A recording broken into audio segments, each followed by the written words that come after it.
On this episode of Performance TV, Tommy and Kathy learn how to get better performance from your engine.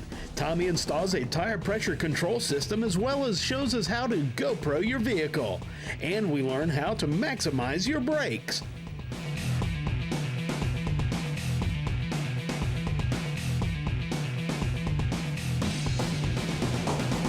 Welcome to another edition of Performance TV. Lots of Ford guys and gals out there, and ones with Powerstrokes who'd like to be able to enjoy them a little more without having to take them out and have them all fixed. Well, we have just the guy that can help us out with that, Rob from Asheville Engines. You have found lots of tips and techniques that can make these motors run like they should and a whole lot longer. Yeah, there's over 1 million of these Powerstrokes that were in production, and they had some inherent problems that were built right into them. Yeah, and one of them, right, to start with, that you have found, and this may not look like a lot, but with the pushrod length. Yeah, the pushrods in the original production were 51 thousandths too long. And no matter where do you go to get pushrods nowadays, whether it's from your local Ford dealer or through an aftermarket company, they all make the shorter pushrod. And of course, pushrod is going to cause problems with our lifters. What happens is we find on the preload on the lifters, there's only so much travel. And when you have a pushrod that's too long, it causes a lot of stress on the lifter. And of course, when the lifter fails, you wipe out your camshaft. Yes, and that's not something we definitely want to have happen. And something else, speaking of camshafts, you guys have your own special grinds that you do. We can. It's an upgrade to our engines. We typically work with a stock cam configuration, but we do have a cam shop that regrinds camshafts to a stage 2 to the specifications that we give them. It gives them about 45 extra horsepower, lowers their EGTs, helps the turbo spool up quicker, and just gives them a better engine. Yeah, because heat is definitely not our friend, causes problems with heads and everything else. And that's what Tommy's waiting to do over here, is get the head installed. Rob, I put a lot of Chrysler Hemi heads on race cars all the time, but I've never put a head on a diesel. Can you show me how? Show me some tricks? It's pretty much the same thing. I typically have somebody else that does this. Me too. Watch the fingers. There we go. And then the rocker box actually goes right over top of the ARP head studs on this particular Now I notice engine. this has ARP head studs, and these aren't the factory stock head studs. Well, why is that? The Ford head bolts have a tendency to stretch, and a lot of that has to do with failed EGR coolers. It was part of the emissions things that were put on it. But anytime you get a little bit of moisture in a cylinder, you can't compress it. Right. So as a result, that piston's banging on the head, and it ends up stretching the head bolts. So we use ARP head studs in every one of these engines. Head gasket problem and all exactly. that. So ARP head studs will solve that problem. Right. Take care of it. All right. Let's see. What's next? All right. Now, all we got to do is install the rockers next, right? That's exactly correct. Just Push need to rods. drop some push rods in. It's typically about like every other engine. Yeah. You drop your push rods in place, put your valve bridges on. Now that's a little different, but I like it. And then the rocker assembly, it's got ball bearings and clips. You got to kind of be careful and watch what you're doing. And of course, the ARP head stud, you do add lube to it, and lube, tighten that nut down. Now, one of the other things you were telling me, the oil valley, the rails there, you thread in the inserts instead of just like a press-in plug. Exactly. It's almost like a freeze plug that's in the end of the oil rails going through here. We go ahead and clean and brush and pressure wash every oil rail, but when we go to put it back together, we actually tap and use a threaded plug because... That way it can't come out. Exactly. I don't want a customer having a problem ever with this engine. Let me see if I can find the hole here for these two push rods. All right, look at me building a diesel. There you go. A couple of valve bridges. I'll let you put that one on right there. And then we got to slide this over gently because, like I say, it has a tendency to fall apart if you don't put it on right.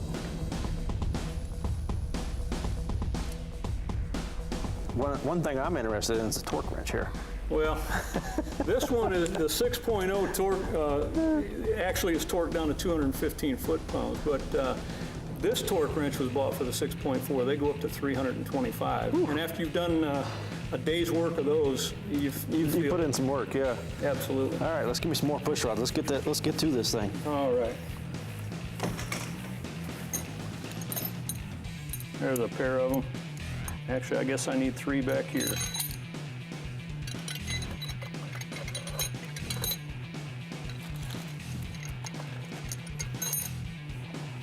Yeah, we typically work with people that use a daily driver, people that have construction companies and landscape companies, somebody that's going to tow their boat or their motorhome or RV on weekends.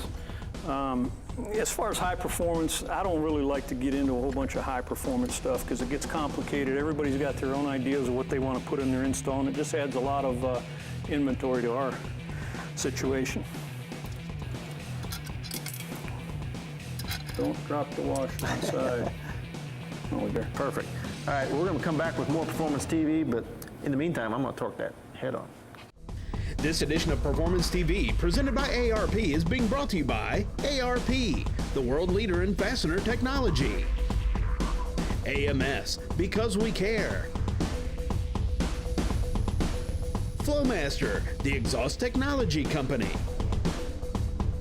Evapo-Rust, super safe rust remover.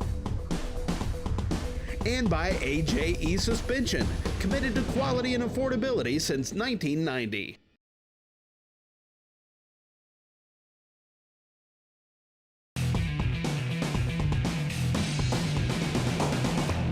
Welcome back to Performance TV. Nowadays, everybody is documenting everything with a GoPro, whether it be your off-road adventure, your latest trick, they're wanting to get it on film. And today's show, we've got something that's going to make that job a little easier. I got Ken Warren from KW Machine Works. You make a really neat GoPro mount, plus, you know, other mounts. You've been doing a lot of stuff in off-road and sand racing for years. Tell us about this GoPro mount. Well, Tommy, this is basically a billet mount that's much stronger than what is offered by GoPro. You've taken it to the next level. Correct. It gives you a lot more adjustability about the axis of the camera. You can turn it while you're on the fly. You can be running on the fly and just reach out there and turn the camera, get a different angle. You can also get the reaction of the passenger with you. Correct, yeah. And of course, you can aim it down at, you know, all different directions this way. You secure it with a knurled knob on there.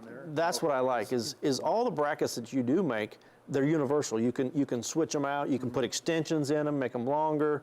You've kind of thought of everything in all the different angles. Correct. I'm trying to give the user more options, mounting options, as opposed to just a couple. And so far, it's been really a good product for us. They're all made of billet. Correct. And what if this is specific tubing size mount right here? So if you know the tubing size, you can order the proper mount to go on that tube. But what if I want to take that mount and move it to a smaller bar? Well, that's not going to work. You have something for that? We offer this one. It's got the traditional hose clamp on it. So this gives you a lot more mounting options, and you only have to buy one to do up to, I think it's it's basically 7/8 to 2 inch. And of course, you can add more worm clamps and, you know. Yeah, mount it pretty much basically to anything you want. Yes. You can move it all over the vehicle no matter what size the tube is. Very universal. You make mirrors to mount. You make a whole line of products. LED lights that go inside the vehicle. You make mounts for, if it's not a GoPro, you still make a mount for other types of Yes, we make one with the traditional quarter 20 mount that has a jam nut feature on it. So if you have a camera like a Sony, I believe, and there's a few others that have the quarter 20, or say if you even have a GoPro with their tripod adapter, you can use this mount. One thing I've always wanted is a camera looking out the front so I can see where I'm going, and one looking out the back so I can see who I've passed. You've got something like that, so let's get it mounted. Now your new dual mount, it works with your existing mounts, and everything is universal and bolts right up. You just have to have two single mounts to make it a dual mount. That's right. It's all interchangeable. You're not buying things you only use once, maybe. You can just keep adding to it all the time. Right. It's kind of like a Rector set or and then toys. The purpose behind this dual mount is you start getting cameras hanging out off the vehicles. You need a little more support. Correct. You want to keep the cameras rigid as possible so it won't get fluttery video or jello effect. One thing I really like about your mounts, in a lot of racing series, they require a mount to be bolted to the vehicle, and you know, your tubing specific mounts are definitely bolted to the vehicle and are not going to come off. Right. It's basically screwed on like you would see a rear view mirror or a fire extinguisher. So it should qualify as a bolted on item. So here we have a standard camera mount that we make. You can just put one camera on that if you want. Or if you want to extend it out. Correct. You're building up something that will take the camera further out so you get more vehicle in the shot or more of the driver in the shot. Everybody's looking for a better shot, so you want more options to get a better shot. Yeah, we can put one camera here, or we can put one camera here. have one pointing forward, one pointing back like I like, or we can put it on here Yeah. and get it out away from the vehicle some more. You want to leave everything relatively loose at first, and then you find Find its spot. its spot. Yeah, that's correct. Now, if that's not enough for you, you even have an extension to go out here and mount the camera way up top. Correct. You can firm everything up and just keep going out, and if need be, you can add another extender like that there and grab it higher up, so now you have it real. So you can change every angle all the time, just simple as that, keep adding to it. Correct. Well, if you're like me, I'm going to be going to kwmachineworks.com and get me some GoPro mounts to capture that next moment. We'll be right back with more Performance TV.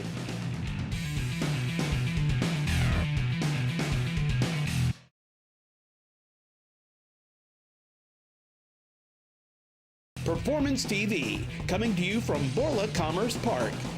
Welcome back to Performance TV.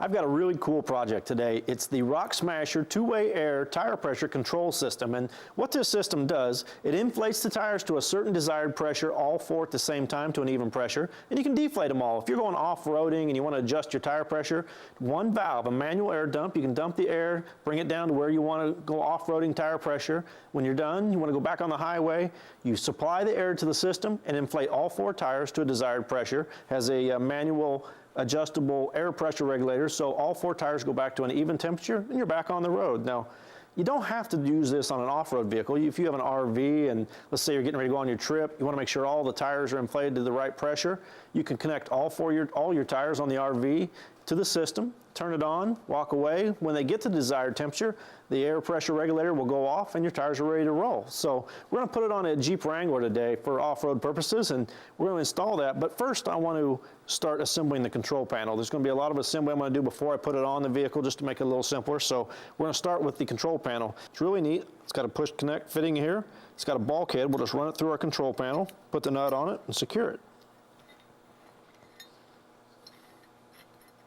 All right, we got that. Now we're going to put our manual air dump valve in here so that when you get to your system and you want to release all the air, you open up the dump valve and it releases the air in all four tires.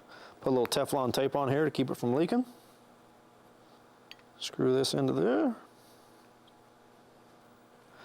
All right, now we're going to put a air chuck on here. So if you want, you can fill the system all at one time through a central air supply, or you can do it individually if at a gas station or an air tank, however you want to do it. Now we'll put a couple of these Schrader valves in here. These are kind of neat. You can supply the air to the system with one of them, while the other one you can put a gauge on and check the pressures, or you can do it through here, either way. But the system is all tied together once we get it installed on the vehicle. All right, now we'll put the quick release fittings on the back of those. And that way all we have to do is connect our air lines to everything once we get it mounted on the car. Now our control panel's all together. You can dump the air out of the system right here, or you can connect an air supply and also fill the system here, or you can fill the system through this method here and also put a tire pressure gauge to manually check, see what the tire pressure is. Now we need to assemble the adjustable air regulator. Now this is able to adjust to a certain pressure, whatever desired pressure you want to pick. All you do is loosen the jam nut, screw it down some more for more pressure, and tighten it back up. You're able to put a tire pressure gauge on here to see what the system is at. So let's put this together real quick and get it ready to mount.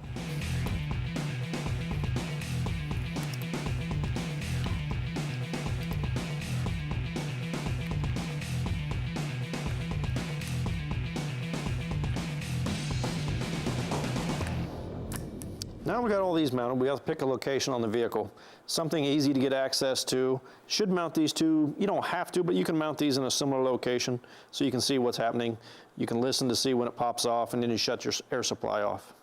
So we'll go find a place on the Jeep, get them mounted, then we'll run all of our polyurethane tubing. It also comes with sheets to protect it. You want to keep it away from heat. It will melt, but we'll put the sheets on it to protect it from rubbing on everything. That comes with all the mounts to run it nice and neat underneath the vehicle. We'll run the lines, plug in all of our fittings. We'll pick a mounting location for these Schrader valves on each corner by the tire, and then we'll make some tire whips to connect the tire to these. We'll plug it in and we'll air up our vehicle. We picked a really easy and convenient location for our control panel We mount it right here on the front of the Jeep. We'll also put our air regulator on here as well. So finish tightening these up. We'll run some air lines, pick a couple spots on the vehicle, all four corners to mount our Schrader valves to connect to the tires, and we'll put this thing into use. We've got all of our polyurethane lines run underneath the vehicle that tie the whole system together. Now we're going to plug them into our control panel. When we get all these connected, super easy to connect into the push release fittings. Just like that. Put a couple wire ties around here to tie them all together. Now all we gotta do is connect our air whips to the tires and power her up. Now that we have our Rock Smasher air system installed on the vehicle, we need to make the air whips that'll connect the air system to the actual tire and wheel. So what we've done, we've measured how long we need to make them, where we're gonna connect on the vehicle to the tire and how far that is. We're gonna pull our polyurethane tubing out here, and I've got it measured out on the bench to right here. We'll take this little plastic cutter that comes with your kit. Make sure we get a nice even cut. Simple as that. Now, you take your polyurethane hose, you put it into the push connect fittings, which I put into the fittings that are going to connect the tires. Just shove it in, simple as that. Do the other end, and we're ready to go. We'll just shove that on the tire, shove that into the supply system on the vehicle, and start airing up. All we do is take this quick connector, shove it on our Schrader valve underneath, give it a little turn, come up to the tire and wheel, shove it on, and it's all connected. Now you're ready to operate the system. Now that we've got the Rock Smasher air system all installed, it's time to show you how to use it. All you have to do to deflate the tires evenly is open this valve. It'll release all the air, let all four tires deflate evenly. When it's time to inflate your tires to the pressure you desired, close this valve, plug in an air system like this, open your valve, inflate the tires. When the pressure regulator goes off, you know they're at the set pressure. And there we go. Now disconnect your air supply, and you're ready to go off-roading. If you're in the need to inflate or deflate all four of your tires, check out Rock Smasher's two-way air tire pressure control system. Go to twowayair.com. We'll be right back after these messages.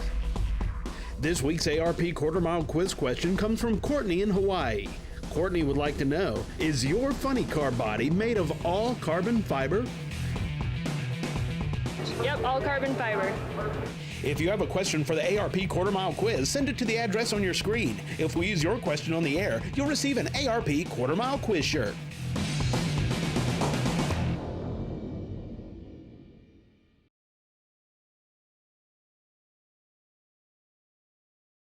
This edition of Performance TV, presented by ARP, is being brought to you by Molly, driven by performance. Engine Tech, the engine builder source. Steel Rubber, quality crafted rubber parts and weather stripping. Brake Booster, the finest in brake booster restoration since 1983. And by East Coast Diesel, we will not be beat on price. Welcome back to Performance TV. I have a 1970 Chevelle SS 454 big block that we found, well, it has an issue with the brake booster. You know, you got a lot of power here and a lot of weight. You want to be able to stop that. How do you know that you have the problem with the brake booster and not some other part of the braking system? Well, when you're coming up to a stoplight and you feel like you need to put every ounce of your weight to get it to stop, the pedal doesn't want to move, there you go. If it goes to the floor, mushy, something like that, you've got an issue with some other part of the braking system, like the master cylinder. But when you have a really nice car like this, you want to make sure that what you're putting on here is looking good and, of course, fits like it's supposed to. So what we have found is from the folks at BrakeBoosters.com. We have taken the brake booster off the car, the original one from the factory, and sent it out to be redone. Now, why would you want to do something like that? Well, you want to start off right with thinking, hey, it's a good product. It's not something from overseas that you got to try to make fit or something like that. And with brake boosters, you're going to get an excellent finish. Something I want to show you here. One that has been done, the front face of a brake booster, that they did not polish out. Now, this is the gold zinc finish, and look, hey, this one could still be sent back in, and they could take care of it, and you know what it's going to look like when they're done? Right here. That almost looks better than it probably came from the factory. BrakeBoosters.com, they handle it all. This is even the original GM proportioning valve. It's been completely restored. And that's what we're going to do and get over here on this car, Tommy. I know that you've already had the other one off. We've sent it back in. Yeah, like you said. Take a look how that looks. It looks great, I'm telling you. And what you said, it's going to fit right back on this car. So when I took off, we sent it in, it comes back, it's going to bolt right back on. So I'm going to get started and put this thing on. All right. Now it's pretty simple. All we did was undo these 4 bolts here, undo the master cylinder, and remove the clip from the brake pedal. Off it comes. So all we're going to do is reverse that, put it back in here, hook it back up, and we're ready to go. Slide it back into position, through the firewall, back onto the studs. And we put our washers and nuts and bolts back on, and we're good to go. You know, Tommy, Steve at Brake Boosters, he has been doing this for over 31 years, over 12,000 brake boosters completed. And these are on many national show car winners. A lot of customers have had their brake booster that still looks and works beautifully after over 20 years on their car. I mean, just look at the finish on this stuff. This is so much better than the inferior stuff you're going to find from overseas. Now we took the hood off this car just to show you, so you can see a little better on TV what we're doing. You don't have to do that. Makes it a little easier though. Kind of tight get down in there, but we can get it done. Put these nuts back on. You know, Tommy, on this particular car, it came from the factory with the gold zinc finish. But, you know, if you're trying to do a detailed restoration of your vehicle with all the correct finishes, you may want to consider utilizing the Brake Boosters plating services, because they can do the gold anodized, or, of course, they can do the silver or the black zinc plating. They also have the gray and the black phosphate coatings for many other parts of the car, too. And we can check all that out on their website at brakeboosters.com. That's right. Now, if you want to go factory correct, you can go back to a zinc. But if you want to black everything out in here, they also do the black as well. You know, we'll go ahead and get this all installed. And something we want to make sure, too, that we have at least 14 inches of vacuum on the car to make a brake booster work properly. That usually only becomes a problem if you have a radical cam in your motor. And you know what? We're going to go out and see how radical this is. That's all we have time for this week, folks. We'll see you again next time around here on Performance TV.